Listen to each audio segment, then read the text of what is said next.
एक गांव में बूटी नाम की एक विधवा महिला रहती थी। विधवा हो जाने के बाद बूटी का स्वभाव बहुत ही कटु हो गया था। जब बहुत जी जलता तो अपने मरे हुए पति को कोसती, आप तो स्वर्ग सिधार गए, मेरे लिए यह जंजाल छोड़ गए। जब इतनी जल्दी ही जाना था तो ब्याह ना जाने किस लिए किया। घर में भूनी भांग तक नहीं थी और चले थे ब्याह करने। वह चाहती तो दूसरी सगाई कर लेती।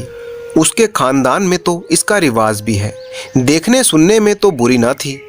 दो एक आदमी तैयार भी थे, लेकिन बूटी पतिव्रता कहलाने के मोह को छोड़ न सकी और सारा क्रोध उतरता उसके बड़े लड़के मोहन पर, जो अब 17-18 साल का हो चुका था। दूसरा बेटा सोहन अभी छोटा ही था। एक लड़की थी जिसका नाम था मैना। अगर ये तीनों ना होते तो बूटी को क्यों इतना कष्ट होता। जिसका थोड़ा सा काम कर देती वह रोटी कपड़ा दे देता। जब चाहती किसी के सिर बैठ जाती। अब अगर कहीं बैठ जाए तो लोग यही कहेंगे कि 3-3 बच्चों के होते हुए इसे क्या सूझी। बड़ा बेटा मोहन भरसक उसका भार हल्का करने की चेष्टा करता था। गाय भैंसों को साना पानी, दूहना मथना यह सब कर लेता, लेकिन बूटी का मुंह था कि सीधा ही न होता। वह रोज एक न एक खुचड़ निकालती रहती। मोहन ने भी उसकी घुड़कियों की परवाह करना छोड़ दिया था। पति उसके सिर पर यह गृहस्थी का भार पटक कर क्यों चला गया, उसे बस यही शिकायत थी। बेचारी का सर्वनाश ही कर दिया। ना खाने का सुख मिला, ना पहनने ओढ़ने का, और ना किसी और बात का। इस घर में क्या आई, मानो भट्टी में पड़ गई। उसके मन में कई इच्छाओं का द्वंद्व सा मचा रहता और उसकी जलन में उसके हृदय की सारी मधुरता जलकर भस्म हो चुकी थी। पति के पीछे और कुछ नहीं तो बूटी के पास 400-500 के गहने थे, लेकिन एक एक करके वो सब भी हाथ से निकल गए।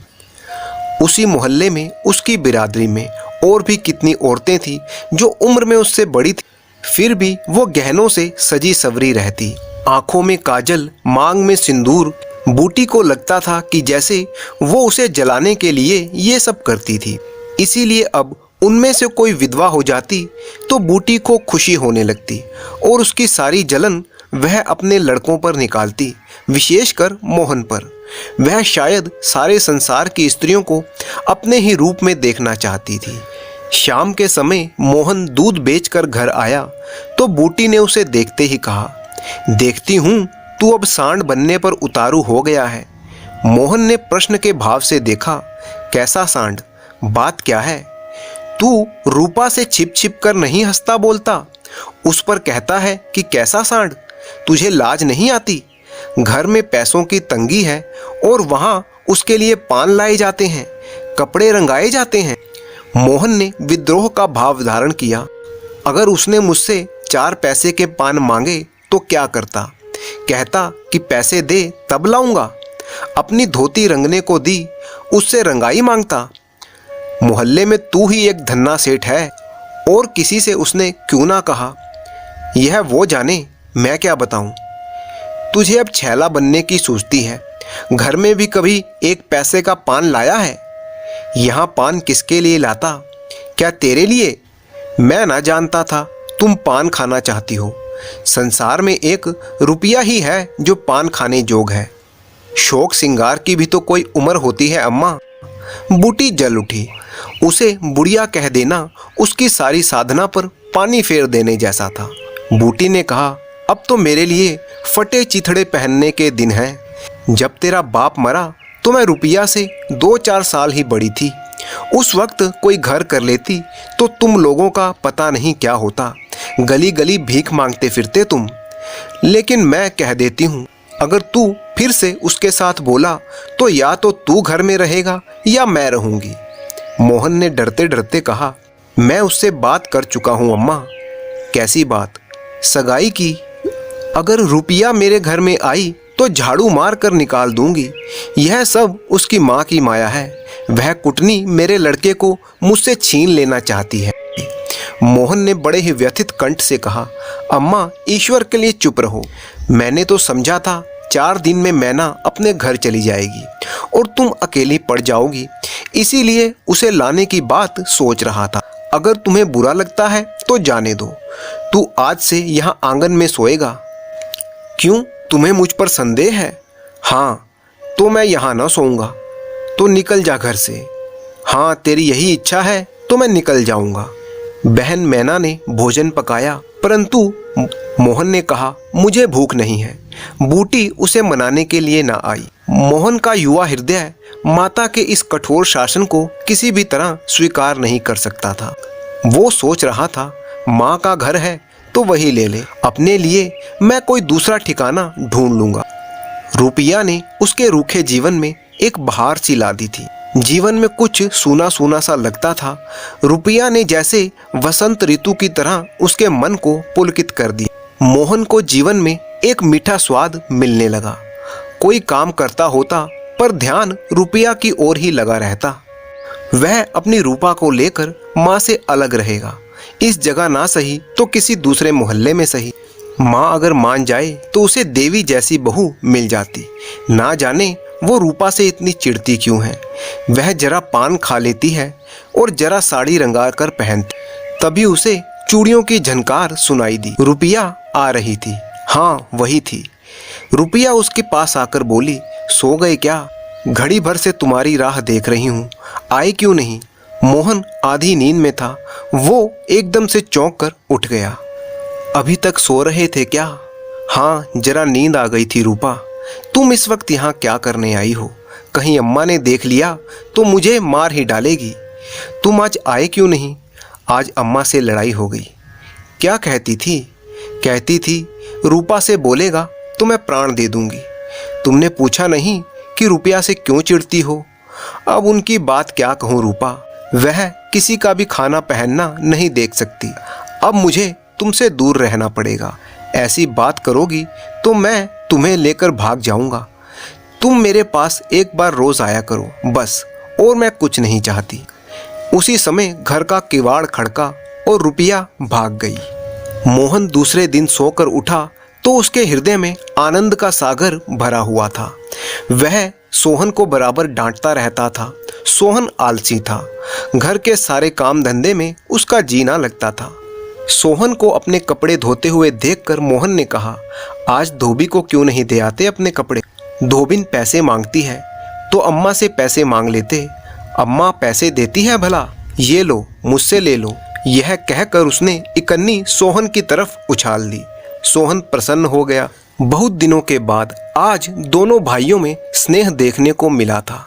तभी उसने देखा कि आंगन में उसकी बहन घरौंदे बना रही थी। वो बोला, तू तो बहुत अच्छे घरौंदे बनाती है, जरा बनाकर दिखा। मैना का चेहरा खिल उठा। प्रेम के शब्दों में कितना जादू होता है, मुंह से निकलते ही जैसे सुगंध फैल जाती है। मोहन बोला, तेरी गुड़िया का ब्याह कब है मैना? न्योता नहीं देगी? कुछ मिठाई खाने को नहीं मिलेगी? मैना का मन आकाश में उड़ने लगा। अम्मा पैसे नहीं देती। कोई बात नहीं, पैसे अम्मा नहीं देती तो मैं देता हूँ। ये लो, इन पैसों से तुम अपने गुड्डा गुड़िया का ब्याह रचाना। उसी वक्त बूटी वहां पर आ गई। उसके सिर पर गोबर की टोकरी थी। मोहन को खड़े देखकर वो कठोर स्वर में बोली, अभी तक मटर गश्ती ही हो रही है, भैंस कब दूही जाएगी? आज बूटी को मोहन ने विद्रोह भरा जवाब ना दिया। जैसे उसके मन में माधुर्य का कोई दरिया सा चल पड़ा था। माता को गोबर का बोझ उठाते देखकर उसने टोकरी उसके सिर से उतार ली। बूटी ने कहा, रहने दे, जाकर भैंस दूह, मैं तो गोबर लेकर जाती हूँ। तुम इतना बोझ क्यों उठा लेती हो अम्मा? मुझे क्यों नहीं बुलाया? माता का हृदय वात्सल्य से गदगद हो उठा। तू जा, अपना काम देख, मेरे पीछे क्यों पड़ता है? गोबर निकालने का काम मेरा है और दूध कौन दूहेगा? वह भी मैं करूँगा। तू इतना बड़ा जोधा है कि सारे काम कर लेगा? जितना कहता हूँ उतना कर लूँगा। तो मैं क्या करूँगी? तुम लड़कों से काम लो जो तुम्हारा धर्म है। इसके बाद मोहन बाजार गया और दूध बेचकर जब वो वापस लौटा तो उसके हाथ में एक पान, कत्था सुपारी और एक छोटा सा पानदान था और थोड़ी सी मिठाई लाया था। बूटी बिगड़ कर बोली, आज पैसे कहीं फालतू मिल गए थे क्या? इस तरह उड़ावेगा तो दिन कैसे निभेगा? मैंने तो एक भी पैसा नहीं उड़ाया अम्मा। पहले तो मैं समझता था कि तुम पान खाती नहीं, तो अब मैं पान खाऊंगी? हाँ और क्या, जिसके दो दो जवान बेटे हों, क्या वो इतना शौक भी पूरा ना करे? बूटी के सूखे कठोर हृदय में कहीं से कुछ हरियाली निकल आई। एक नन्ही सी कोपल थी, उसके अंदर कितना रस था। उसने मैना और सोहन को एक एक मिठाई दी, एक मोहन को भी दे दी। मोहन वापस अपने काम पर लौट गया और बूटी जब अंदर आई तो एक आईना पड़ा हुआ था। उसमें वो अपना मुंह देखने लगी। होंठों पर लाली थी, मुंह लाल करने के लिए ही थोड़ी ना पान खाया था।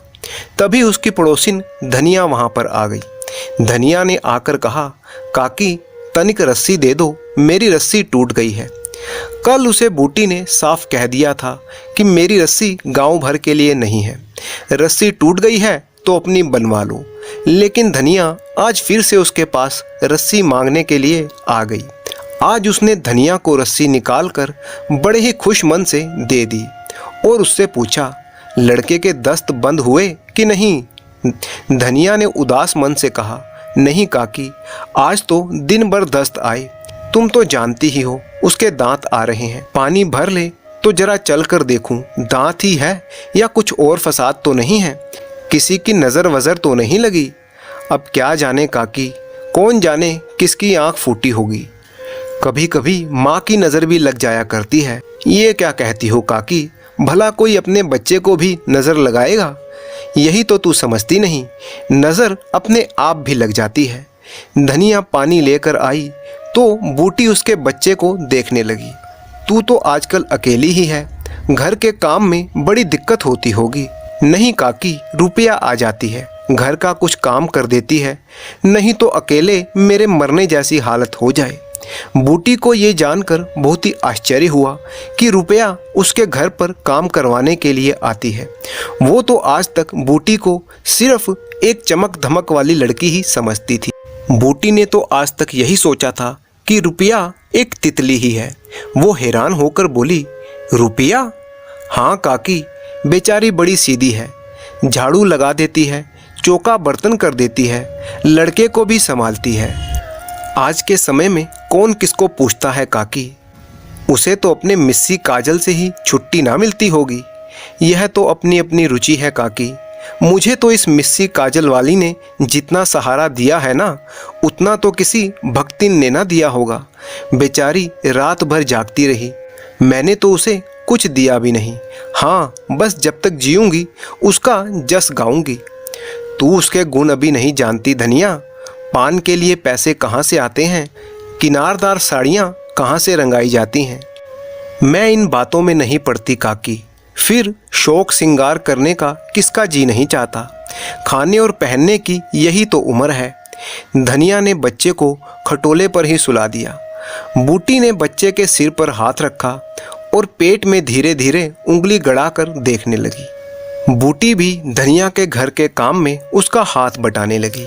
तब धनिया ने कहा, काकी तुम तो इतनी भली मानस हो, यहाँ के लोग तो कहते थे कि तुम बिना गाली के बात नहीं करती, मारे डर के मैं कभी तुम्हारे पास ना आई। बूटी मुस्कुराई और बोली, लोग झूठ तो नहीं कहते, मैं आंखों देखी मानूं कि कानों सुनी। उन दोनों में फिर से रुपया को लेकर बात चलने लगी। तभी वहाँ पर रुपया आई। उसने भी धनिया के घर आकर धनिया के घर के कामों में उसका हाथ बटाया। कुछ देर काम करने के बाद रुपया वहाँ से चली गई।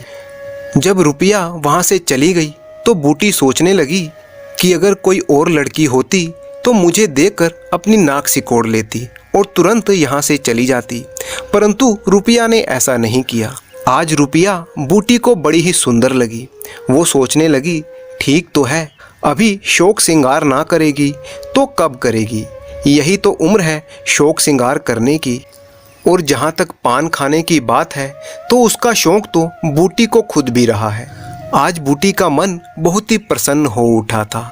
उसके मन में रुपया को लेकर जो ईर्ष्या का भाव था वो दूर हो चुका था। उस दिन के बाद रूपा प्राय दिन में 2 बार बूटी के घर आती।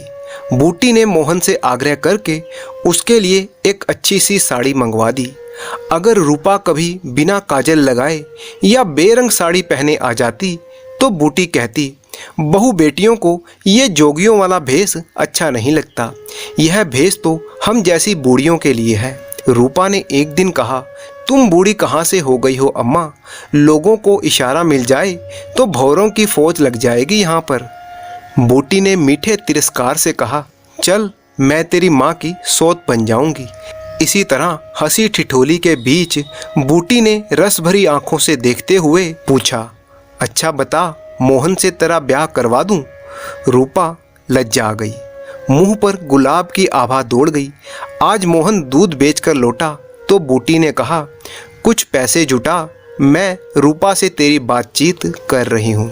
और कुछ ही दिनों में एक दिन वो भी आ गया जब रूपा और मोहन की शादी हो गई और वो पूरा परिवार एक खुशहाल परिवार बनकर रहने लगा।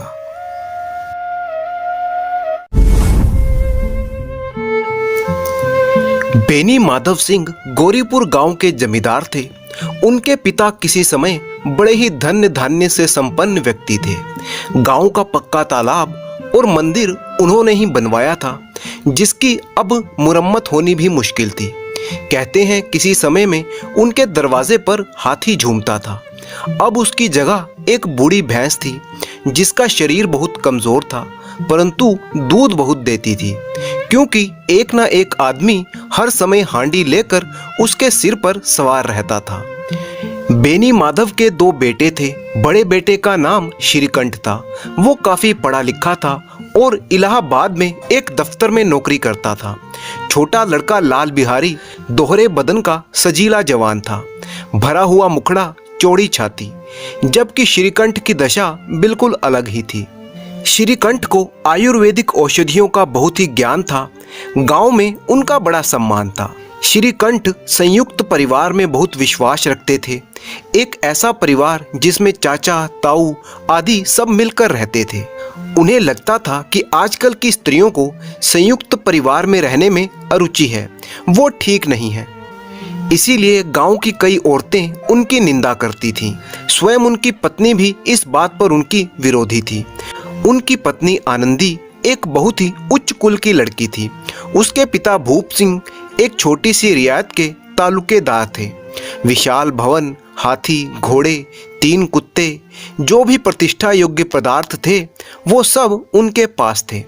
उनके कोई पुत्र नहीं था, 7 लड़कियां ही थी। आनंदी उनकी चौथी लड़की थी। पिता उसे बहुत चाहते थे।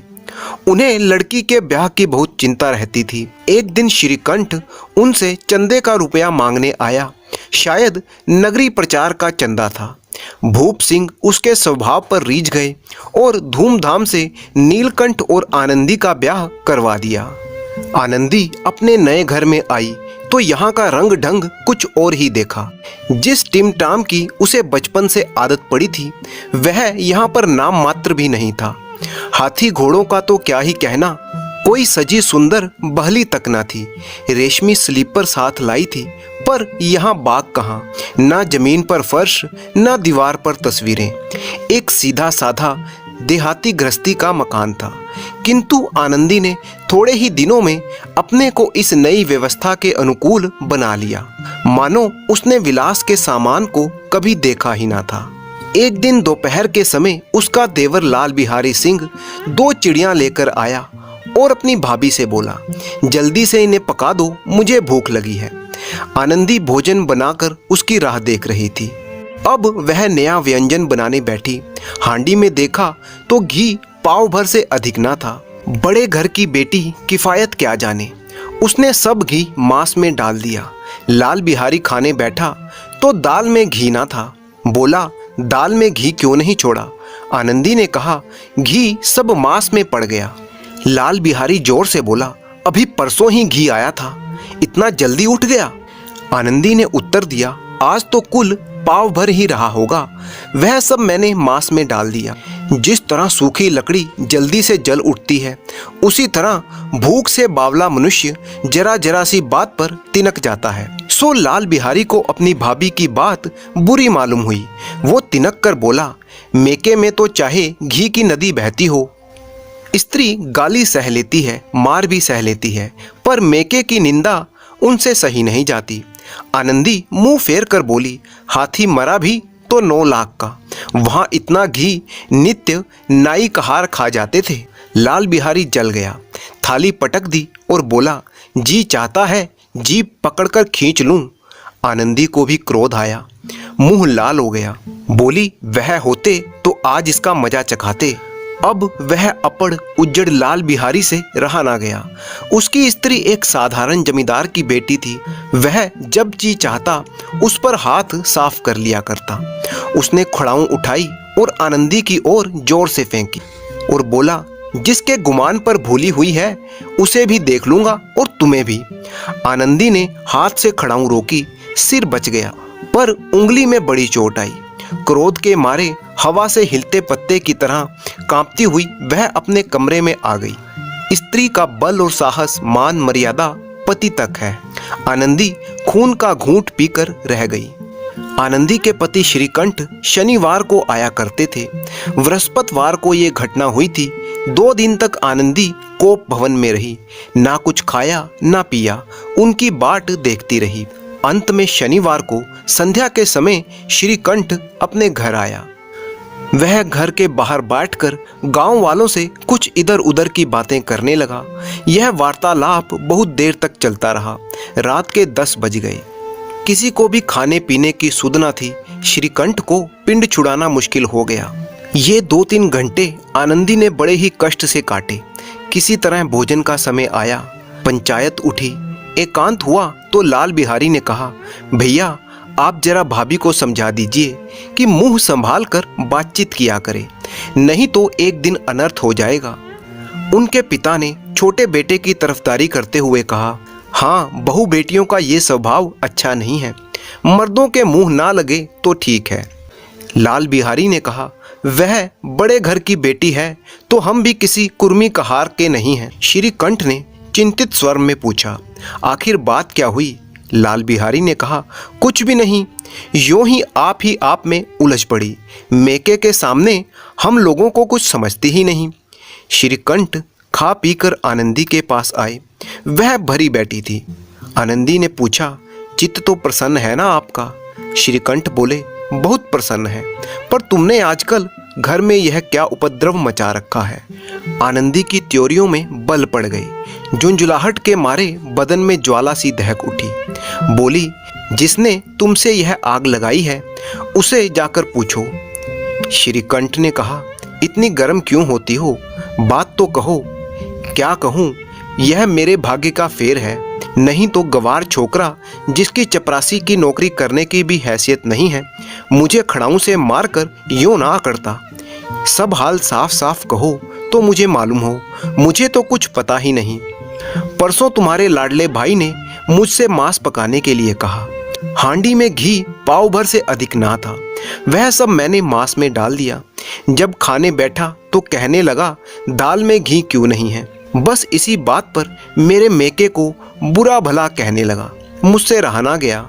मैंने कहा कि इतना घी तो वहाँ नाई कहार खा जाते हैं और किसी को जान भी नहीं पड़ता।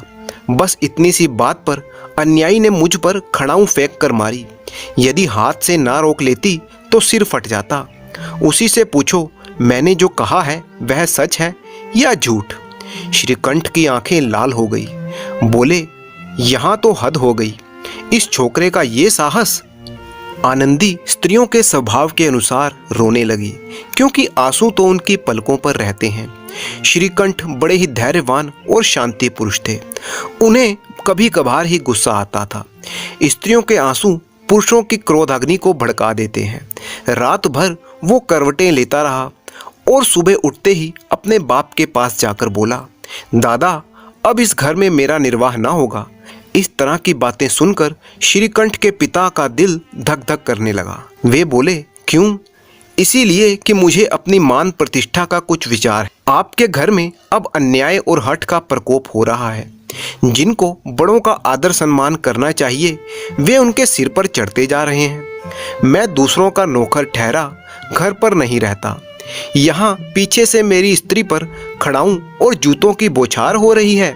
कोई बातों ही बातों में मुंह से कटाक्ष कर दे तो मैं सह लूंगा, पर लात घुसे पड़े ये मैं नहीं मानता। पिता कुछ जवाब न दे सके।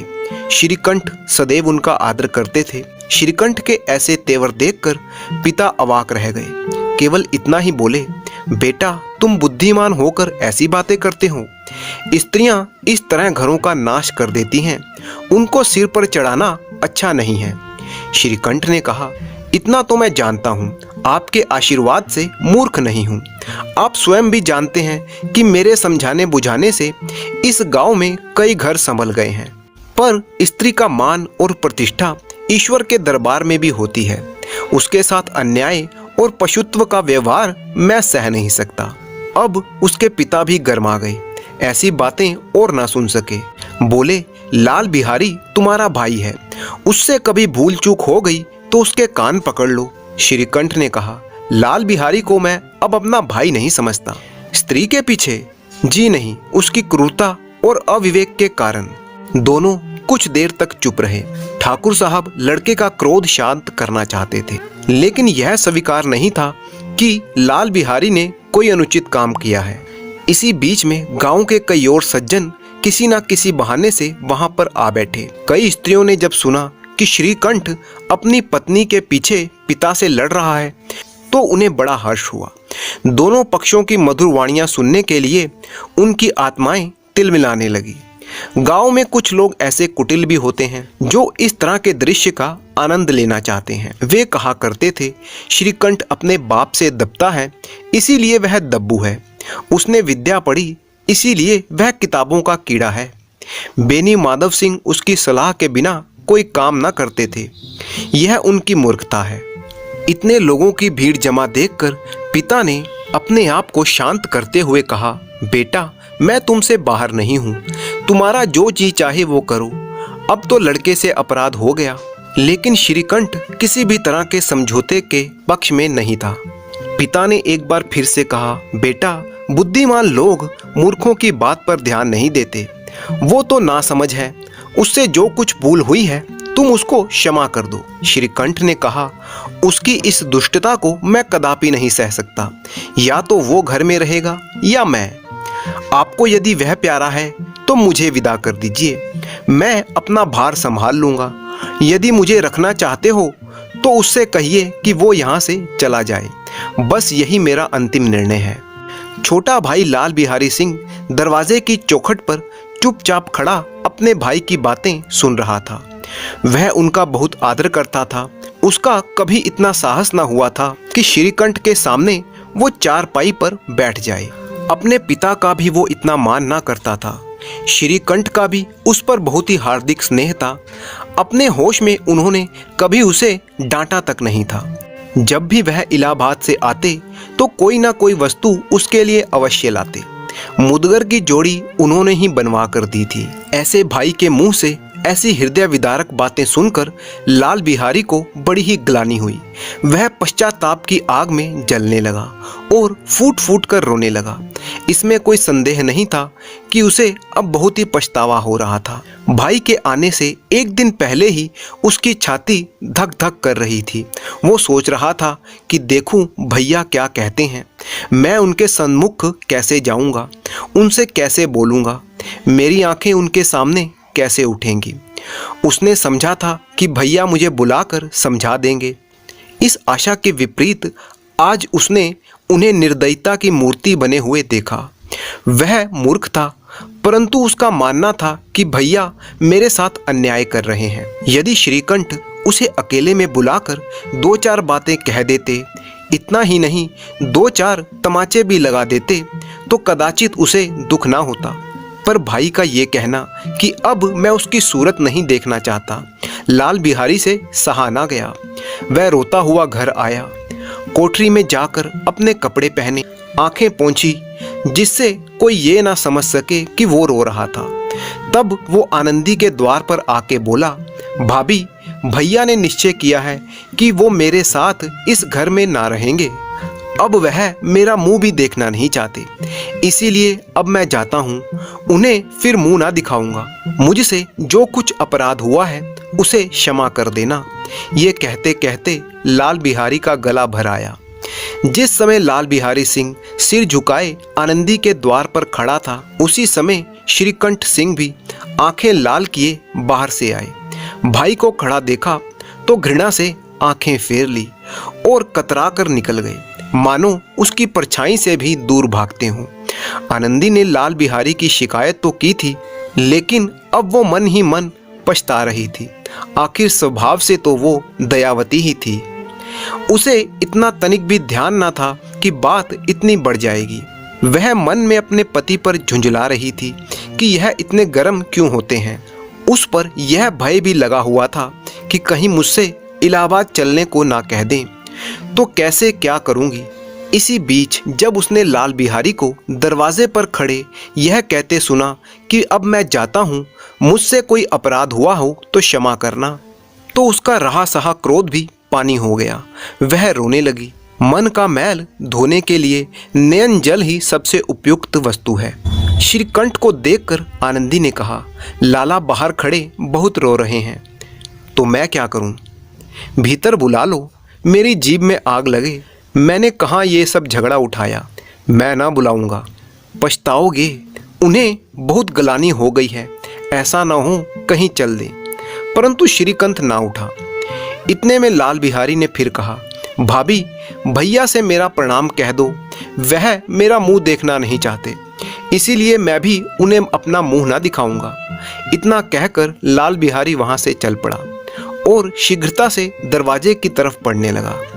अंत में आनंदी कमरे से बाहर निकली और लाल बिहारी का हाथ पकड़ लिया। लाल बिहारी ने पीछे मुड़कर देखा और आंखों से आंसू भरे हुए बोला, मुझे जाने दो। कहाँ जाते हो? जहाँ कोई मेरा मुंह ना देखे। मैं ना जाने दूंगी। मैं तुम लोगों के साथ रहने योग्य नहीं हूँ। तुम्हें मेरी सौगंध है, एक भी पग आगे ना बढ़ाना। जब तक मुझे यह ना मालूम हो जाए कि भैया का मन मेरी तरफ से साफ हो गया है, तब तक मैं इस घर में कदापि नहीं रहूंगा। मैं ईश्वर को साक्षी मानकर कहती हूँ कि तुम्हारी ओर से मेरे मन में तनिक भी मैल नहीं है। अब श्रीकंठ का हृदय भी पिघला। उन्होंने बाहर आकर लाल बिहारी को गले लगा लिया। दोनों भाई फूट फूट कर रोने लगे। लाल बिहारी ने सिसयाते हुए कहा, भैया, अब कभी मत कहना कि मैं तुम्हारा मुंह नहीं देखना चाहता। इसके सिवा आप जो भी दंड देंगे मैं खुशी से स्वीकार करूंगा।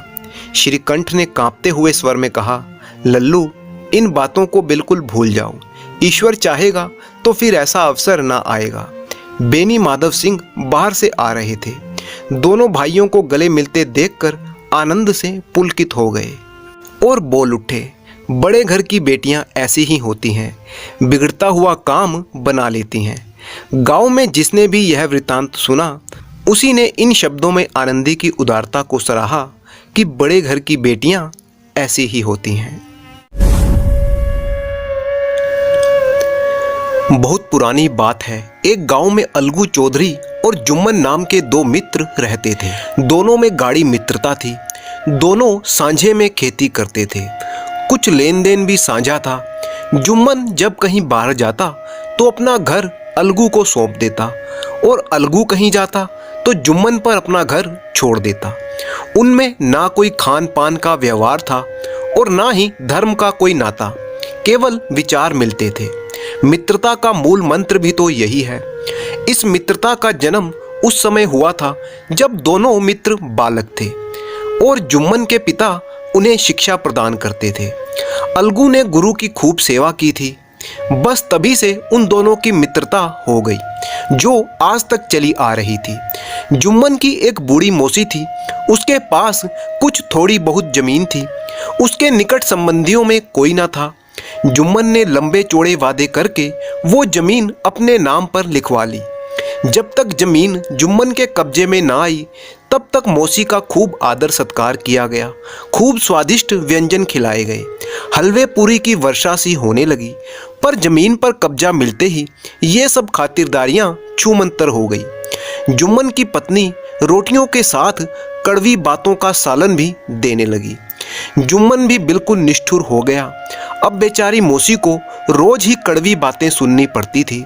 जुम्मन की पत्नी कहती, बुढ़िया ना जाने कब जाएगी, 2-3 बीघे क्या दे दिए मानो मोल ही ले लिया हो। बघारी दाल के बिना रोटियां नहीं उतरती। जितना रुपया इसके पेट में झोंक दिया उतने में तो पूरा गांव मोल ले लिया होता। कुछ दिन तक मौसी ये सब सुनती रही और सहती रही, पर जब सहा ना गया तो मौसी ने जुम्मन से कहा, बेटा तुम्हारे साथ मेरा निर्वाह ना होगा, तुम मुझे रुपए दे दिया करो, मैं अपना पका कर खा लूंगी। जुम्मन ने कड़क कर जवाब दिया, रुपए कहाँ फलते हैं। मौसी ने नम्रता से कहा, मुझे कुछ रूखा सूखा तो चाहिए कि नहीं। जुम्मन ने गंभीर स्वर में कहा, तो मुझे थोड़े ही पता था कि तू मौत से लड़कर आई हो। अब तो मौसी बिगड़ गई, उन्होंने पंचायत करने की धमकी दे दी।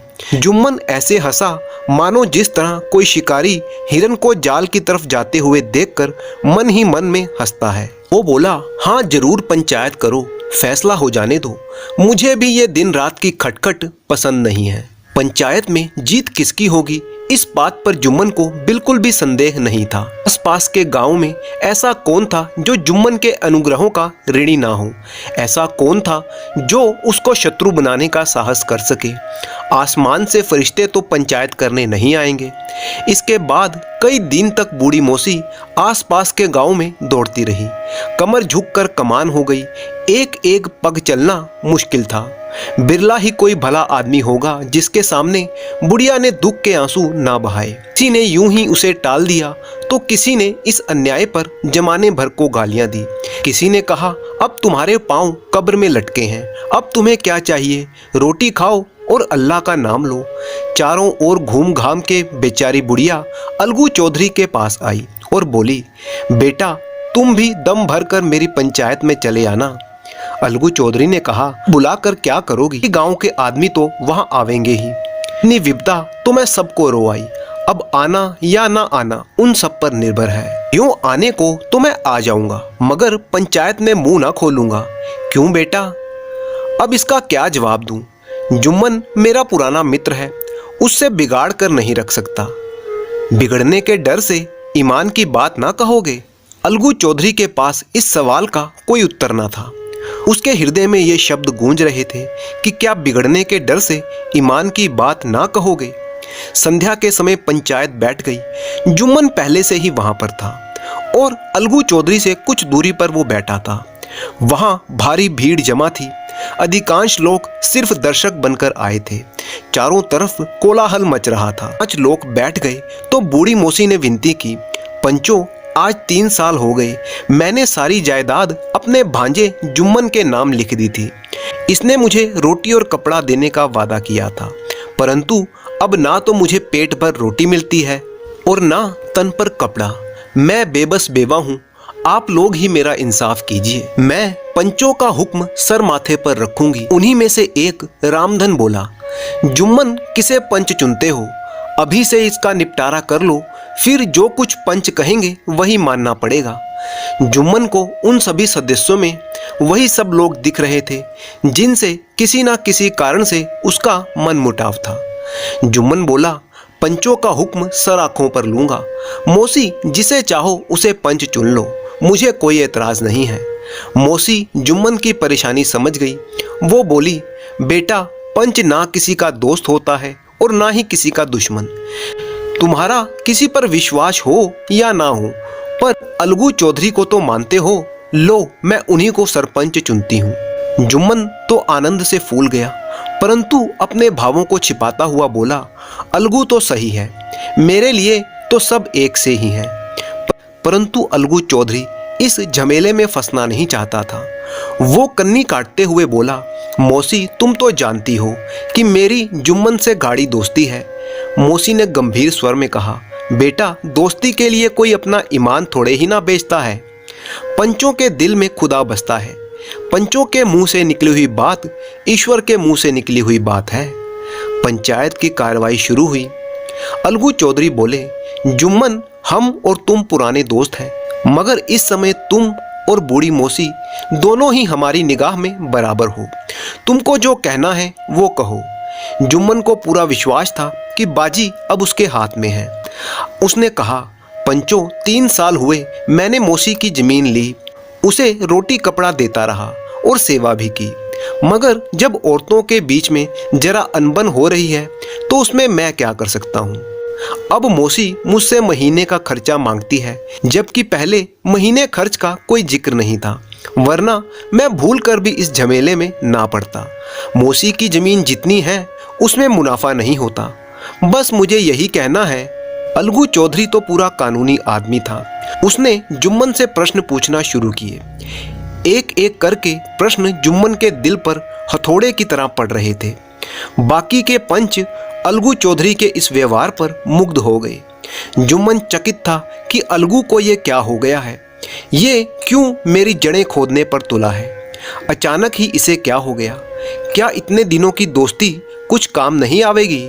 जुम्मन अभी इसी उधेड़ बुन में था कि अलगू चौधरी ने अपना फैसला सुनाया। जुम्मन पंचों ने इस मामले पर विचार किया और पंचों को लगता है कि मौसी का माहवार खर्च देना नीति संगत है। हमारा विचार है कि मौसी की जायदाद से इतना मुनाफा जरूर होता है कि उसे महीने का खर्च दिया जा सके। बस यही हमारा फैसला है। अगर जुम्मन को खर्च देना मंजूर ना हो तो जमीन के सौदे को रद्द समझा जाए। ये सुनते ही जुम्मन सन्नाटे में आ गया। जो अपना मित्र हो वो शत्रु का व्यवहार करने लगा। गले पर छुरी फेरने जैसी हालत आ गई। इसे ही समय का हेर फेर कहते हैं। जिस पर पूरा भरोसा था उसने समय आने पर धोखा दे दिया। यही कलयुगी दोस्ती है। अन्य पंच अलगू चौधरी के इस निर्णय की दिल खोलकर प्रशंसा करने लगे। वे कहते, इसी का नाम है पंचायत। दोस्ती अपनी जगह पर और न्याय अपनी जगह पर। इस फैसले ने अलगू चौधरी और जुम्मन की दोस्ती की जड़ें हिला दी। इतना पुराना मित्रता का वृक्ष सत्य का एक झोंका भी ना सह सका। अब उनमें सिर्फ शिष्टाचार का ही व्यवहार होने लगा। जुम्मन के मन में मित्र का ये व्यवहार आठों पहर खटका करने लगा। उसे हर घड़ी यही चिंता रहती कि कब और किस तरह उसे बदला लेने का अवसर मिलेगा। जुम्मन को बदला लेने का अवसर जल्दी ही मिल गया। पिछले साल अलगू चौधरी बैलों की एक जोड़ी मोल लेकर आए थे।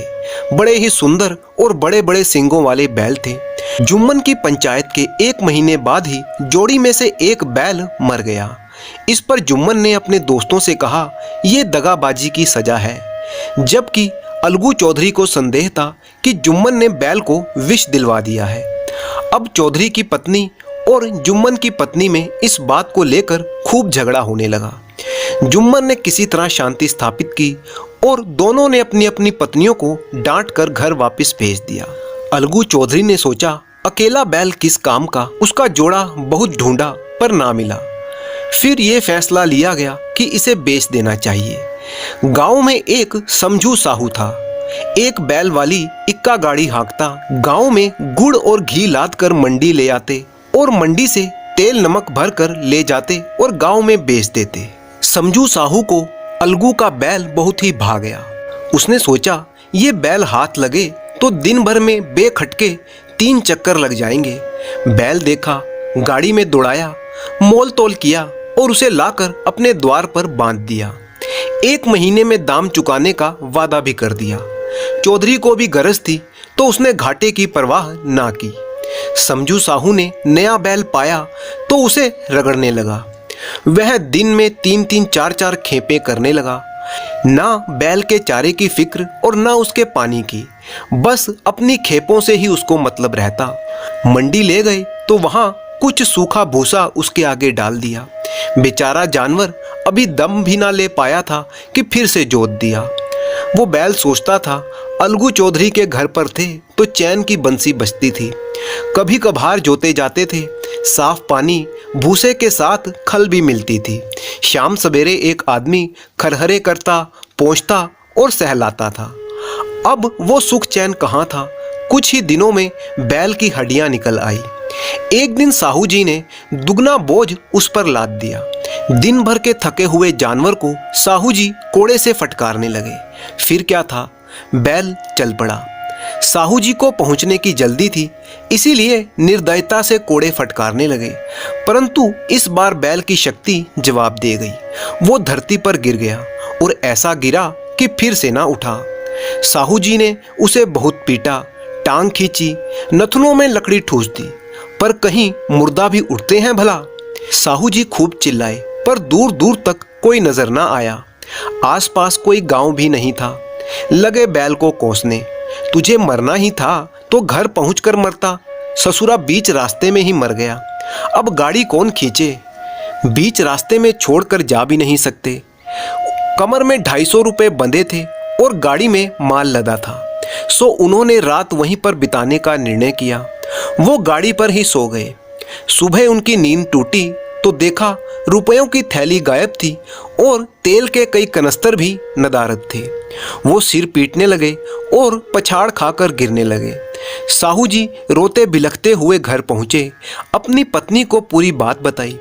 पत्नी पहले तो बहुत रोई और फिर अलगू चौधरी को गालियां देने लगी। घोड़े ने ऐसा कुलच्छनी बैल लिया है कि जन्म भर की कमाई ले गया। इस घटना को कई महीने बीत चुके। अलगू जब भी अपने बैल का दाम मांगने जाता तो साहू और उसकी पत्नी दोनों झल्लाए कुत्ते की तरह उस पर टूट पड़ते और बकने लगते। कहते, यहाँ तो सारी कमाई लुट गई, सत्यानाश हो गया और इन्हें अपने दामों की पड़ी है। मुर्दा बैल दे दिया था, उस पर भी दाम मांगने चले आए। हमारी आंखों में धूल झोंक दी और सत्यानाशी बैल हमारे गले में बांध दिया। हम दाम क्यों दें, बेवकूफ समझा है क्या? ज्यादा हो तो हमारा बैल खोल कर ले जाओ, महीने भर के बदले 2 महीने जोत लो, और क्या लोगे? चौधरी के अशुभ चिंतकों की कमी न थी गांव में।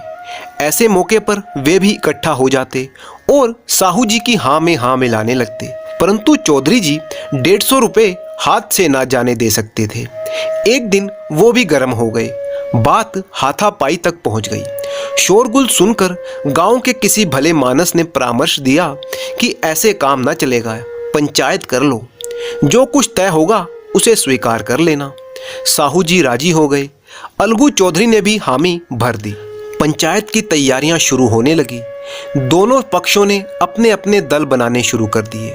तीसरे दिन उसी जगह पर पंचायत बैठी। रामधन ने कहा, अब देरी क्या है, पंचों का चुनाव हो जाना चाहिए। बोलो चौधरी, किस किस को पंच चुनते हो? अलगू चौधरी ने दीन भाव से कहा, समझू साहू ही चुन ले। समझू कड़क कर बोला, मेरी ओर से जुम्मन पंच होगा। जुम्मन का नाम सुनते ही चौधरी का कलेजा धक धक करने लगा, मानो अचानक किसी ने उसे थप्पड़ मार दिया हो। रामधन ने अलगू चौधरी से पूछा, क्यों चौधरी, तुम्हें कोई एतराज है? अलगू चौधरी ने बड़े ही निराशा भरे स्वर में कहा, नहीं, मुझे कोई एतराज नहीं है। सरपंच के उच्च स्थान को ग्रहण करते ही जुम्मन के मन में अपनी जिम्मेवारी का भाव पैदा हुआ। उसने सोचा, मैं इस वक्त न्याय और धर्म के सर्वोच्च स्थान पर बैठा हूँ। मेरे मुंह से इस समय जो भी निकलेगा वो देववाणी के ही समान होगा और देववाणी में मेरे मल का मैल नहीं होना चाहिए। पंचों ने दोनों पक्षों से सवाल जवाब किए। बहुत देर तक दोनों दल अपने अपने पक्ष का समर्थन करते रहे। इस बात पर सब सहमत थे कि समझू साहू को बैल का मूल्य देना चाहिए, परंतु वो महाशय इस कारण से रियायत करना चाहता था कि बैल मर जाने की वजह से समझू साहू की हानि हुई है। इसके अलावा 2 पंच समझू साहू को भी दंड देना चाहते थे कि उसी के अत्याचारों से बैल की मौत हुई है। अंत में जुम्मन ने अपना फैसला सुनाया। उसने कहा, चौधरी और समझू साहू, पंचों ने तुम्हारे मामले पर अच्छी तरह विचार किया है। समझू साहू को बैल की उचित कीमत चुकानी ही होगी। जिस वक्त बैल उन्हें दिया गया था उसे ना कोई बीमारी थी। अगर उसी समय दाम दे दिए जाते तो आज समझू उसे फेर लेने का आग्रह ना करता। बैल की मृत्यु सिर्फ इस कारण से हुई है कि उससे बड़ा ही कठिन परिश्रम लिया गया और उसके दाने चारे का कोई भी प्रबंध ना किया गया। रामधन ने कहा, समझू ने बैल को जानबूझकर मारा है, इसलिए उसे दंड देना चाहिए। जुम्मन बोला, यह दूसरा सवाल है, हमको इससे कोई मतलब नहीं है। साहू जी ने कहा कि हमारे साथ कुछ रियायत होनी चाहिए। तो जुम्मन बोला, यह अलगू चौधरी की इच्छा पर निर्भर है। अगर वो रियायत कर दे तो उसकी भलमनसाई। अलगू चौधरी फूले ना समाए। वह उठ खड़े हुए और जोर से पंच परमेश्वर की जय बोलने लगे। इसके साथ ही चारों ओर उसके प्रतिनिधि पंच परमेश्वर की जय करने लगे।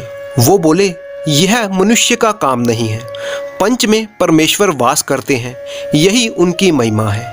पंचों के सामने खोटे को कौन खरा कह सकता है। थोड़ी देर बाद जुम्मन अलगू चौधरी के पास गए और उन्हें गले से लगा लिया और बोले, भैया, जब से तुमने मेरी पंचायत की है तब से मैं तुम्हारा प्राणघातक शत्रु बना बैठा था, परंतु आज मुझे ज्ञात हुआ कि पंच के पद पर बैठकर कोई भी किसी का दोस्त या दुश्मन नहीं रहता, न्याय के सिवा उसे कुछ नहीं सूझता।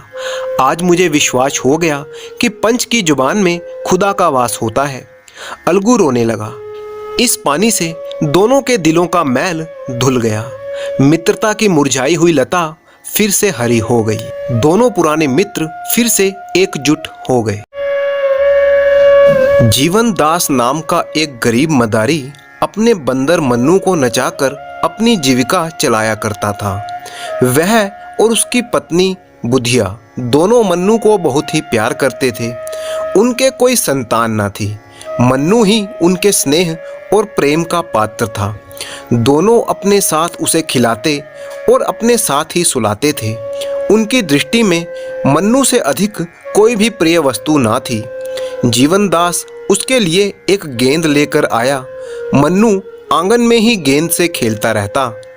उसके भोजन करने को एक मिट्टी का प्याला था, ओढ़ने को एक कंबल का टुकड़ा, सोने को एक बोरिया और उचकने के लिए छप्पर से एक रस्सी। मन्नू इन वस्तुओं पर जान छिड़कता था। जब तक उसके प्याले में कोई चीज ना रखी जाए वो भोजन ना करता। अपना टाट और कंबल का टुकड़ा उसे शाल और गद्दे से ज़्यादा प्यारा था। उसके दिन बड़े ही अच्छे बीत रहे थे। वो प्रातःकाल रोटियां खाकर मदारी के साथ तमाशा करने जाता। वो नकलें करने में इतना निपुण था कि दर्शक वृंद तमाशा देखकर मुग्ध हो जाते थे।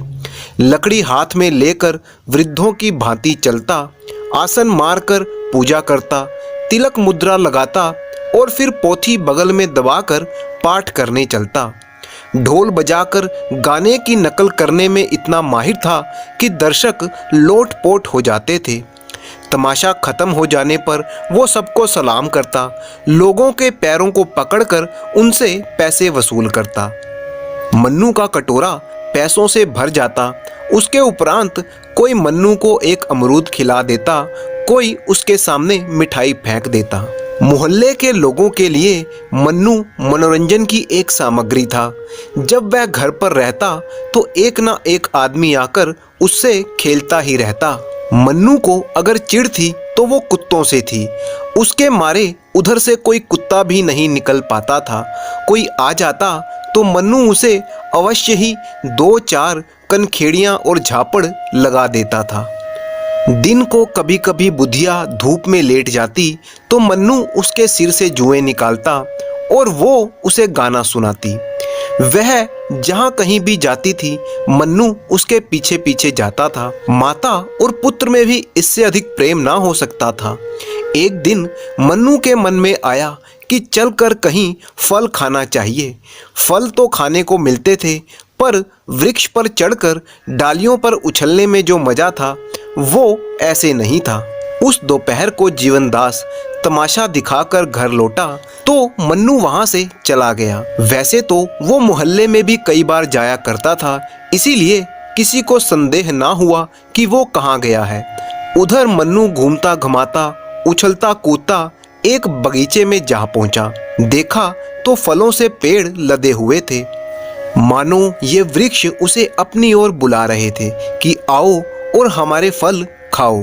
वो तुरंत एक छलांग लगाकर पेड़ों पर चढ़ गया। कुछ फल खाने लगा तो कुछ गिराने लगा, गुठलियां इधर उधर फेंकने लगा। पके हुए फल जमीन पर बिछ गए। खड़खड़ाहट हुई तो माली दोपहर की नींद से चौंका और मन्नू को देखते ही उसे पत्थरों से मारने लगा। पत्थर या तो उस तक पहुंच ही नहीं रहे थे या फिर शरीर में हल्का सा छूकर निकल जाते। बीच बीच में वो माली को दांत दिखाकर डराता भी था, कभी मुंह बनाकर उसे काटने की धमकी देता। इधर मोहल्ले के कुछ लड़के भी इकट्ठे हो गए और वो शोरगुल करने लगे। माली ने जब देखा कि बंदर काबू में नहीं आ रहा तो उसने बगीचे के स्वामी को जाकर खबर दी। बगीचे का मालिक ये खबर सुनते ही बाहर आ गया। बंदर की इतनी मजाल कि मेरे बगीचे में आकर उधम मचावे। उसने तुरंत बंदूक उठाई और बगीचे में आ पहुंचा। देखा मन्नू एक पेड़ को जोर जोर से हिला रहा था। वो गुस्से से लाल हो गए और उसकी तरफ बंदूक तान दी। बंदूक देखते ही मन्नू के होश उड़ गए। उस पर आज तक किसी ने बंदूक नहीं तानी थी, पर उसने बंदूक की आवाज़ सुनी थी और चिड़ियों को मरते हुए भी देखा था। मन्नू के पांव मानो सुन्न हो गए। वह उछलकर किसी दूसरे पेड़ पर भी ना जा सका और उसी डाल पर दुबक कर बैठ गया। साहब को उसकी ये कला पसंद आई, दया भी आई। इसीलिए उन्होंने गोली नहीं चलाई और माली को भेजा, जाकर बंदर को पकड़ ला। माली दिल में तो डरता था, पर साहब के गुस्से को जानता था। वो चुपके से वृक्ष पर चढ़ा और बंदर को रस्सी में बांध लिया। मन्नू को साहब के बरामदे में एक खंबे से बांध दिया गया। उसकी स्वतंत्रता का अब अंत हो चुका था। शाम होने तक वो वहीं पड़ा पड़ा करुण स्वर में कूं कूं करता रहा। शाम हो गई तो नौकर उसके सामने एक मुट्ठी चने डाल गया। अब मन्नू को अपनी स्थिति में परिवर्तन का ज्ञान हुआ। ना कंबल ना टाट, जमीन पर बिखरे हुए चने जिन्हें उसने छुआ भी नहीं। वो पछता रहा था कि कहाँ तो वो फल खाने निकला था और मदारी का प्रेम उसे याद आया। बेचारा मुझे खोजता फिरता होगा। रात भर वो जागता रहा और बार बार खंबे के चक्कर लगाता रहा। साहब का कुत्ता टॉमी बार बार उसे डराता और भौंकता। रात गुजरी तो साहब ने आकर मन्नू को 2 ठोकरें जमाई। सुअर रात भर चिल्ला चिल्ला कर नींद हराम कर दी, आंख तक ना लगी। ये कहकर वो वहां से चले गए। आज पूरा दिन किसी ने उसके सामने चने नहीं डाले। फिर से शाम हुई तो मदारी को पता चला और वो साहब के घर पहुंच गया। मन्नू उसे देखते ही ऐसा अधीर हुआ मानो जंजीर तोड़ डालेगा और खंबे को गिरा देगा। मदारी ने जाकर मन्नू को गले से लगाया और साहब से बोला, हजूर, भूल चूक तो आदमी से भी हो जाती है, फिर ये तो पशु है। मुझे चाहे जो सजा दीजिए, पर इसे छोड़ दीजिए। मगर साहब ने तो दया का पाठ पढ़ा ही नहीं था। घुड़क कर बोले, चुप रह पाजी, टें करके मेरा दिमाग मत चाट। बंदर छोड़कर बाग का सत्यानाश कर डाला, अब खुशामद करने चला आया। जाकर देखो तो कितने फल खराब कर दिए इसने। अगर इसे लेना ही चाहते हो तो मुझे 10 रुपए ला कर दो, नहीं तो चुपचाप अपना रास्ता नापो, या कोई इसे इतने दाम देकर ले जाएगा। मदारी निराश होकर वहां से चला गया। 10 रुपए कहाँ से लाता? बुधिया से जाकर उसने सारी बात बताई। बुधिया बोली, बस देख ली तुम्हारी करतूत, जाकर लाठी सी मारी होगी। हाकिमों से बड़े दाव पेच से बात की जाती है। यह कहकर उसने मन्नू का सब सामान एक गठरी में बांधा और मदारी के साथ साहब के घर पहुंच गई। अब मन्नू और भी जोर से उछलने लगा, खंबा हिलाने लगा। बुधिया ने कहा, सरकार, हम आपके द्वार भीख मांगने आए हैं, हमें बंदर का दान दे दीजिए। हम दान देना पाप समझते हैं। हम देश देश घूमते हैं, आपका जस गावेंगे।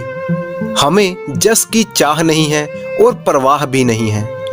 भगवान आपको इसका फल देंगे। मैं नहीं जानता भगवान कौन भला है। महाराज, क्षमा की बड़ी महिमा है। हमारे यहाँ सबसे बड़ी महिमा दंड की है। हजूर, आप हाकिम हैं, हाकिमों का ये काम है न्याय करना। फलों के पीछे 2 आदमियों की जान ना लीजिए। न्याय से ही हाकिम की बड़ाई होती है। हमारी बड़ाई क्षमा और न्याय से नहीं, ना ही न्याय करना हमारा काम है। हमारा काम तो मौज करना है। बुधिया की कोई भी युक्ति उस घमंडी बगीचे के मालिक पर ना चली। अंत में वो निराश होकर बोली, हजूर, इतना हुक्म तो दे दीजिए कि ये चीजें बंदर के पास रख दूं। इन पर ये अपनी जान देता है। मेरे यहाँ कूड़ा करकट रखने की जगह नहीं है। आखिर बुधिया हताश होकर चली गई। साहब के कुत्ते टॉमी ने जब बंदर को देखा तो वो भौंकता रहा। उसकी चिल्लाहट सुनकर साहब कमरे से बाहर आए और मन्नू को कई ठोकरें लगाई। नौकरों को आज्ञा दी कि इस बदमाश को 3 दिन तक कुछ खाने के लिए मत देना।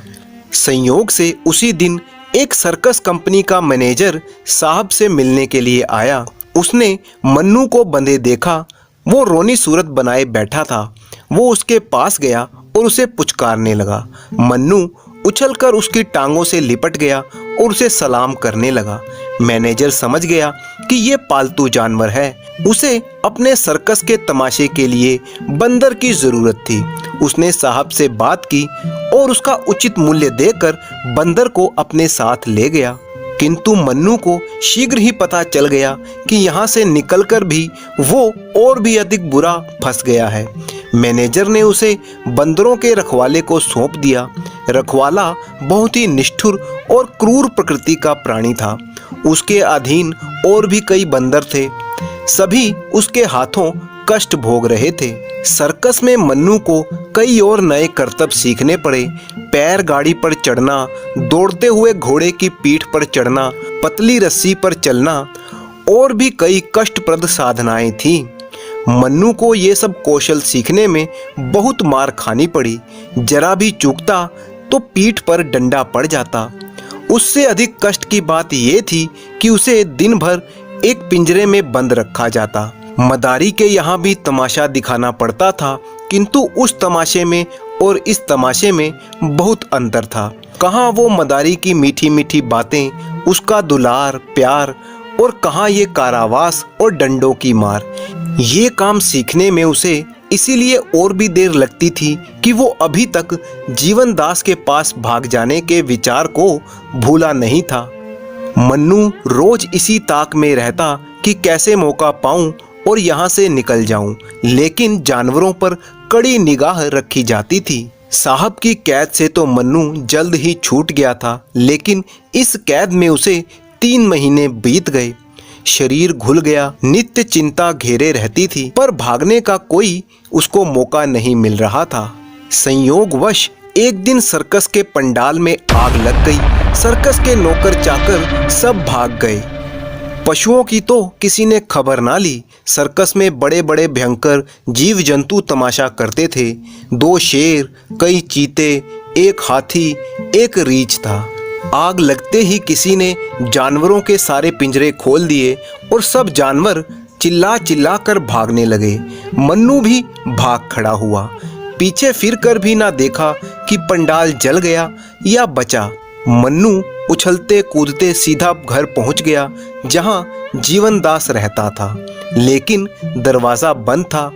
खपरेल पर चढ़कर वो घर में घुस गया, मगर किसी आदमी के चिन्ह दिखाई नहीं दिए। वो जगह जहां वो सोता था, जिसे बुधिया गोबर से लीपकर साफ रखती थी, अब घास पत्तों से ढकी हुई थी। एक लकड़ी जिस पर चढ़कर कूदा करता था, वो दीमकों ने खा ली थी। मोहल्ले वाले उसे देखते ही पहचान गए। शोर मच गया, मन्नू आया, मन्नू आया। मन्नू उस दिन से रोज शाम को उसी घर में आ जाता और अपने पुराने स्थान पर लेट जाता। वह दिन भर उसी मोहल्ले में घूमा करता था। कोई कुछ दे देता तो खा भी लेता था, मगर किसी को कोई चीज छूने नहीं देता था। उसे अब भी आशा थी कि मेरा स्वामी यहाँ मुझसे अवश्य मिलेगा। रात को उसके कराने की करुण ध्वनि सुनाई देती थी। उसकी दीनता पर देखने वालों के आंखों से आंसू निकल पड़े। इस प्रकार कई महीने बीत गए। एक दिन मन्नू गली में बैठा हुआ था। इतने में लड़कों का शोर सुनाई दिया। उसने देखा एक बुढ़िया फटे चिथड़ों में लिपटी हुई, जिसके बाल बिखरे हुए थे, भूतनियों की तरह चली आ रही थी और कई लड़के उसके पीछे भाग रहे थे, उसको पत्थर मार रहे थे। पगली नानी कहकर उसे भगा रहे थे। वह रह रह कर रुक जाती और लड़कों से कहती, मैं पगली नानी नहीं हूँ, मुझे पगली मत कहो। एक लड़के ने कहा, तू फटे कपड़े पहनती है तो तू पागल नहीं तो और क्या है? तुझे शर्म नहीं आती? शर्म किसे कहते हैं बेटा, तुझे कोई जो कुछ देता है तू उसे खा लेती है। तू पागल नहीं तो और क्या है, इसमें पागलपन की क्या बात है बेटा। भूख लगती है पेट भर लेती हूँ। सब तुझे पागल पागल कहते हैं, तुझे क्रोध नहीं आता। क्या जाने बेटा, मुझे तो क्रोध नहीं आता। यह क्रोध किसी को आता भी क्यों है, मैं तो भूल गई हूँ। कई लड़कों ने इस पर पगली पगली का शोर मचाया, परंतु बुढ़िया उसी तरह शांत भाव से आगे चलती रही। जब वह निकट आई तो मन्नू ने उसे पहचान लिया। यह तो मेरी बुधिया है। वो दौड़कर उसके पैरों से लिपट गया। बुधिया ने चौंक कर मन्नू को देखा और पहचान गई। उसने उसे छाती से लगा लिया। मन्नू को गोद में लेते ही बुधिया को अनुभव हुआ कि मेरे सारे कपड़े फटे हुए हैं। मारे शर्म के वो खड़ी ना हो सकी और एक लड़के से बोली, बेटा मुझे कुछ पहनने के लिए दो। फिर एक लड़का दौड़कर एक कपड़ा लेकर आया और उसे दे दिया। बुधिया ने वो कपड़ा पहन लिया और बाल समेट लिए। उसके मुख पर जो एक अमानुष आभा थी, उसकी जगह चिंता का पीलापन दिखाई देने लगा। वह रो रो कर मन्नू से कहने लगी, बेटा तुम कहाँ चले गए थे, इतने दिन हो गए हमारी सुध ना ली। तुम्हारा मदारी तुम्हारे ही वियोग में परलोक सिधार गया। मैं भीख मांग कर अपना पेट पालती हूँ। घर द्वार तहस नहस हो गया। तुम थे तो खाने को पहनने को सब मिल जाता था, परंतु अब तो सारी इच्छाएं ही लुप्त हो गई हैं। तुम्हारा मदारी मरा पर आंखों से आंसू ना आए। वह खाट पर पड़ा कराहता रहा और मेरा कलेजा ऐसा पत्थर हो गया कि उसकी दवा दारू कौन करे। उसके पास खड़ी तक ना होती थी। मैं सोचती थी ये मेरा कौन है। अब आज वे सब बातें और अपनी दशा याद आती है तो यही कहना पड़ता है कि मैं सचमुच पागल ही हो गई थी। लड़कों का मुझे पगली नानी कहकर चिढ़ाना ठीक ही था। ये कहकर बुधिया मन्नू को लेकर गांव से बाहर एक बाग में गई, जहां पर एक पेड़ के नीचे वो रहती थी। इसके सिवा मनुष्य के बसेरे का वहां कोई भी चिन्ह नहीं था। आज से मन्नू बुधिया के पास रहने लगा। वो सवेरे से ही घर से निकल जाता, नकलें करता, भीख मांगता और बुधिया के लिए खाने भर को नाज व रोटियां लेकर आता। पुत्र भी होता तो वो इतने प्रेम से अपनी माता की सेवा ना करता। उसकी नकलों से खुश होकर लोग उसे पैसे भी देते थे। उन पैसों से बुधिया खाने की चीजें बाजार से लाती थी। लोग बुधिया के प्रति बंदर का ये प्रेम देखकर हैरान रह जाते थे और कहते कि यह बंदर नहीं कोई देवता है। भानु चौधरी अपने गांव के मुखिया थे। गांव में उनका बड़ा ही मान था। मुखिया साहब की ऐसी धाक बंधी हुई थी कि उनकी मर्जी के बिना गांव में पत्ता भी नहीं हिल सकता था। कोई भी घटना हो, चाहे वह सास बहू का विवाद हो, मेड़ या खेत का झगड़ा हो, चौधरी साहब ही सभी झगड़ों का निपटारा करते थे। चौधरी जी के दरबार में जो फैसला हो जाता तो किसी को अदालत जाने की जरूरत ना पड़ती थी। चौधरी महाशय के 3 पुत्र थे। बड़ा लड़का बितान एक बहुत ही शिक्षित मनुष्य था। वो बड़ा ही अनुभवी और बड़ा ही नीति कुशल था। बूढ़े चौधरी साहब उसकी हर बात मानते थे, क्योंकि वह अदालत और कानून के मामलों में बहुत बड़ा जानकार था। वह कानून का पुतला था। कानून की दफाएं उसकी जबान पर रहती। गवाह गढ़ने में वो पूरा उस्ताद था। उनका मझला बेटा था शान चौधरी, जो एक किसान था। वो बुद्धि से मंद लेकिन शरीर से बड़ा ही मेहनती था। तीसरा बेटा था गुमान।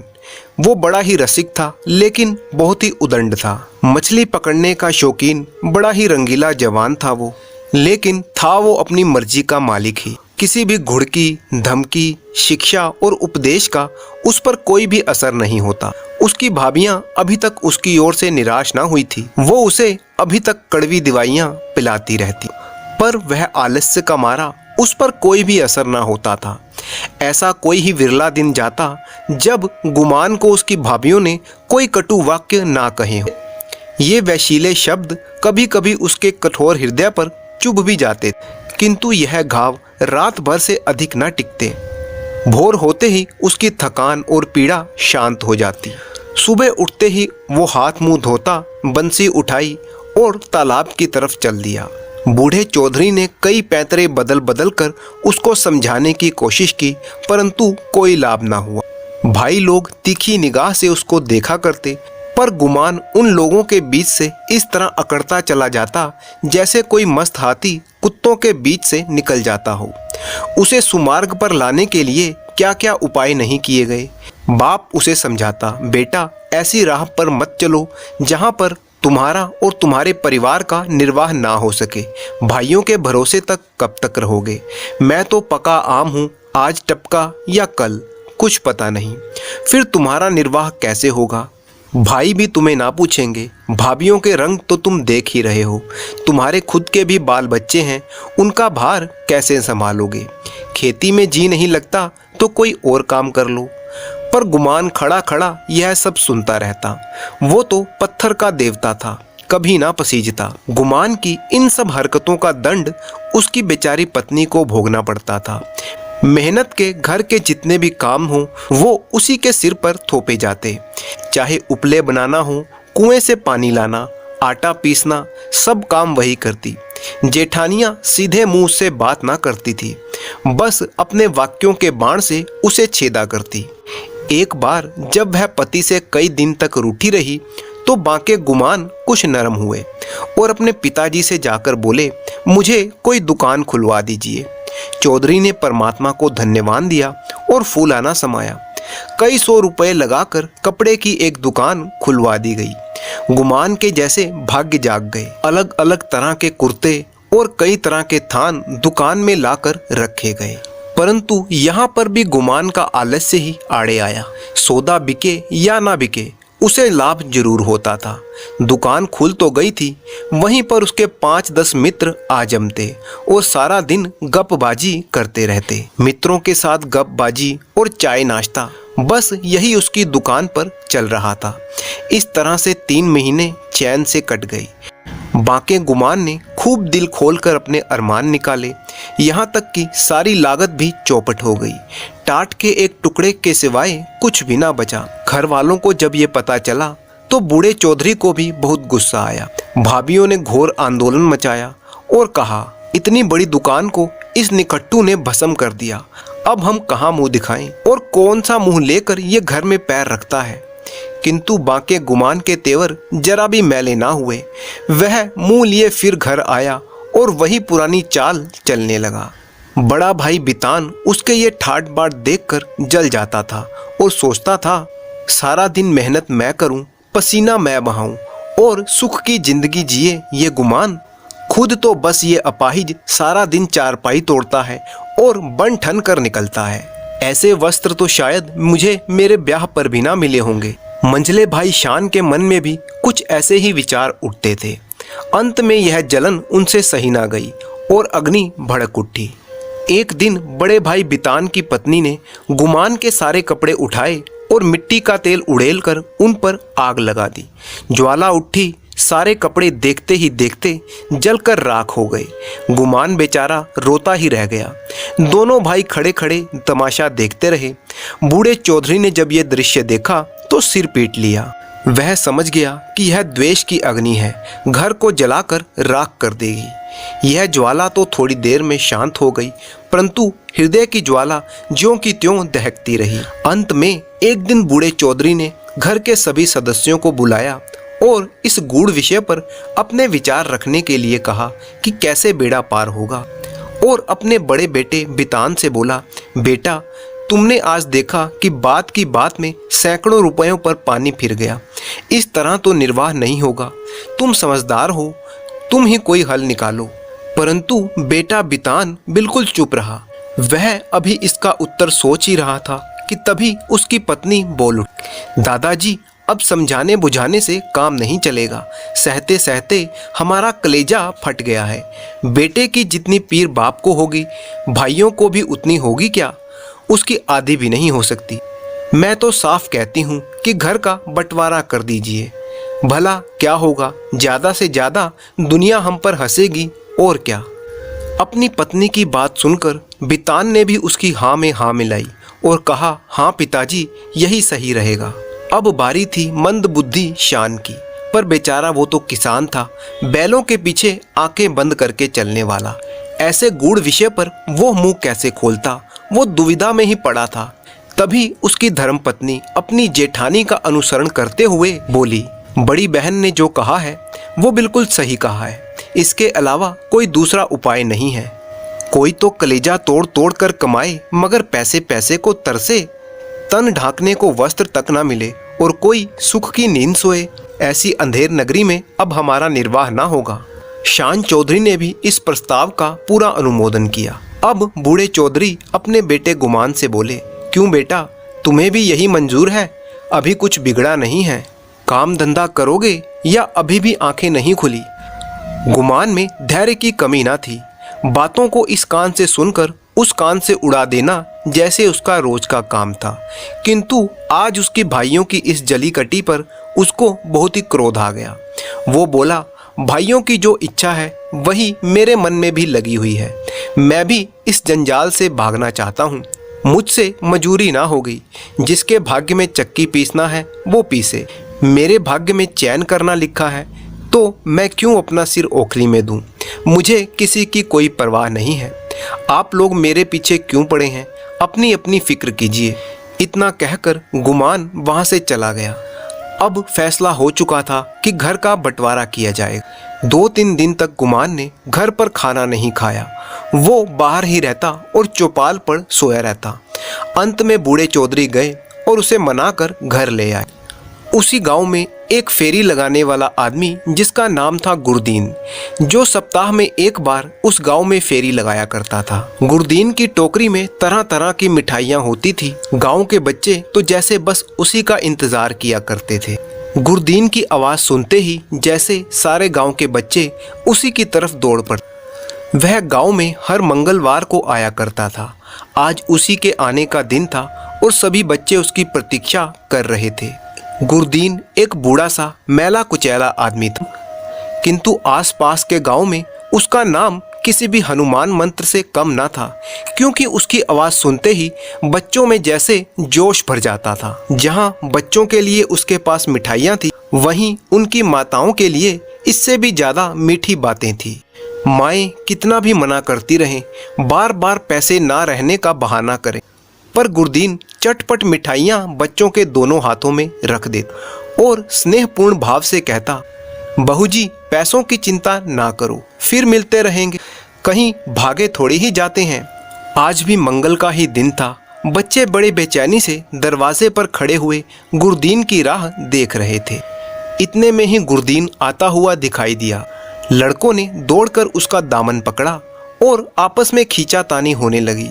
कोई कहता मेरे घर चलो, तो कोई अपने घर का न्योता देता। सबसे पहले भानु चौधरी का मकान पड़ता था। गुरदीन अपना टोकरा लेकर वहां पर पहुंच गया। मिठाइयों की लूट शुरू हो गई। बालकों और स्त्रियों का झुंड लग गया। बितान की पत्नी अपने बच्चों के साथ निकली और शान की पत्नी भी अपने लड़कों के साथ वहां पर उपस्थित थी। गुरदीन ने मीठी बातें करना शुरू की। पैसे झोली में रखे, धेले की मिठाई दी और धेले का आशीर्वाद। लड़के मिठाई हाथों में लिए हुए उछलते कूदते घर में दाखिल हो गए। अगर सारे गांव में कोई ऐसा बालक था जिसने गुरदीन की उदारता से लाभ उठाया हो, तो वो था बांके गुमान का लड़का धान। यह तो बहुत मुश्किल था कि बालक धान अपने भाई बहनों को हंस हंस कर और उछल उछल कर मिठाइयाँ खाते देखे और सब्र कर जाए। उस पर भाइयों के बच्चे उसे मिठाइयाँ दिखा दिखा कर और ललचाते चिढ़ाते हुए खाते। बेचारा धान चीखता और अपनी माता का आंचल पकड़कर उसे दरवाजे की तरफ खींचता था, पर वह अबला क्या करे। उसका हृदय बच्चे के लिए ऐंठ ऐंठ कर रह जाता था। उसके पास एक पैसा भी नहीं था। वह अपने दुर्भाग्य पर, जेठानियों की निष्ठुरता पर और सबसे ज़्यादा अपने पति के निखट्टूपन पर कुड़ कुड़ कर रह जाती थी। अपना आदमी ही ऐसा निकम्मा हो तो दूसरों का मुंह ही देखना पड़ता है। उसने अपने बेटे को उठा लिया और प्यार से उसे दिलासा देने लगी। बेटा रो मत, अगली बार जब गुरदीन आवेगा तब तुम्हें भी मिठाई लाकर दूंगी, नहीं तो इससे भी अच्छी मिठाई बाजार से मंगवा दूंगी। तुम कितनी मिठाई खाओगे? यह कहते कहते उसकी आंखें भर आई। आह, यह मनहूस मंगल हर सप्ताह चले आता है, फिर कोई बहाना करना पड़ेगा। हाय, अपना बच्चा धेले की मिठाई को तरसे और घर में किसी का पत्थर सा कलेजा भी ना पसीजे। वह बेचारी तो अपनी चिंताओं में डूबी हुई थी और धान किसी तरह चुप ना हो पाता था। जब माँ का बस नहीं चला तो उसने अपने बेटे को उतारकर जमीन पर रख दिया। वह रो रो कर सारी दुनिया को सिर पर उठाने लगा। माँ ने उसे बहुत बहलाया फुसलाया, यहाँ तक कि उसे बच्चे के हठ पर क्रोध भी आ गया।